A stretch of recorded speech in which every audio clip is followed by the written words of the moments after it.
Hello friends, welcome to my YouTube channel कहानी तेरी मेरी। आज की मेरी कहानी का शीर्षक है हाथी की सवारी। हम सभी ने कभी ना कभी हाथी की सवारी तो करी ही होगी, लेकिन कभी कभी सवारी चाहे कोई भी हो या कहीं भी करी हो, यादें तो हमारे पास ही रह जाती हैं, है कि नहीं। यादें अच्छी हो या बुरी, अब ये अलग बात है। तो कहानी शुरू करते हैं। पूजा और रवि दोनों पति पत्नी थे। दोनों में आपस में काफी प्यार भी था। दोनों अपनी अपनी जिम्मेदारी भी बखूबी समझते थे। कई दिनों से दोनों बाहर घूमने का प्लान बना रहे थे, परंतु काम की व्यस्तता के कारण संभव नहीं हो पा रहा था। खैर, किसी तरह दोनों ने एक हफ्ते की छुट्टी लेकर घूमने का प्लान बनाया और निकल पड़े घूमने के लिए। पूजा और रवि शरीर से थोड़े मोटे थे। इसका मतलब है उनका वजन थोड़ा सा ज्यादा था। इस कारण पूजा में कभी कभी हीन भावना जाग जाती थी। रवि अक्सर पूजा को समझाता था, पूजा, हम दोनों में प्यार है, यही हमारे लिए काफी है। मगर पूजा कभी कभी इन सभी बातों से निराश हो जाया करती थी। दोनों अपने नियत स्थान पर घूमने के लिए पहुंच चुके थे। काफी मजे ले रहे थे दोनों घूमने का। काफी खुश भी थे दोनों। काफी दिनों बाद दोनों को अकेले घूमने का मौका मिला था। अचानक घूमते घूमते उनकी नजर एक हाथी पर पड़ी। पूजा जिद करने लगी कि उसे हाथी की सवारी करनी है तो करनी है।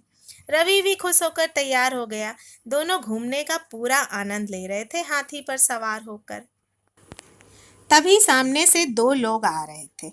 उनमें से एक ने दूसरे से कहा, अरे देखो, दो हाथी हाथी की सवारी कर रहे हैं, और बोलकर हंसने लगे। पूजा और रवि को काफी बुरा लगा।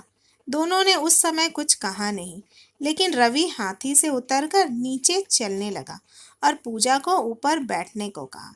पहले तो पूजा ना मानी, परंतु रवि के जिद करने पर मान गई।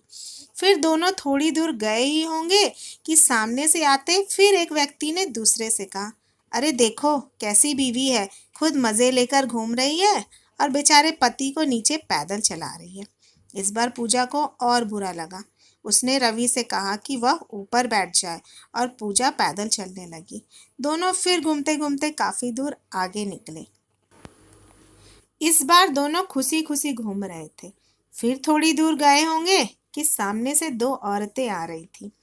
दोनों ने एक दूसरे से कहा, देखो कैसा बेशरम पति है, खुद ऊपर बैठा है और बीवी को नीचे पैदल चला रहा है।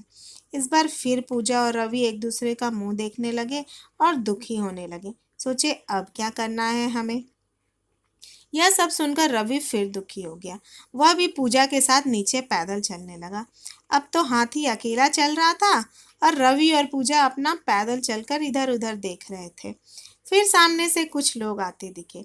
उनमें से एक ने दूसरे से कहा, अरे देखो कैसे पागल लोग हैं, देखो देखो, खुद पैदल चल रहे हैं, हाथी अकेला चल रहा है, और बोलकर जोर जोर से हंसने लगे और आगे बढ़ गए। रवि और पूजा एक दूसरे का मुंह देखे ही जा रहे थे। दोनों की आंखों में आंसू आ चुके थे।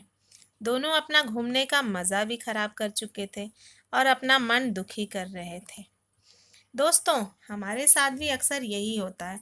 हम दूसरों की बातों पर ज़्यादा ध्यान देते हैं और अपना रिश्ता, अपनी खुशी गंवा बैठते हैं।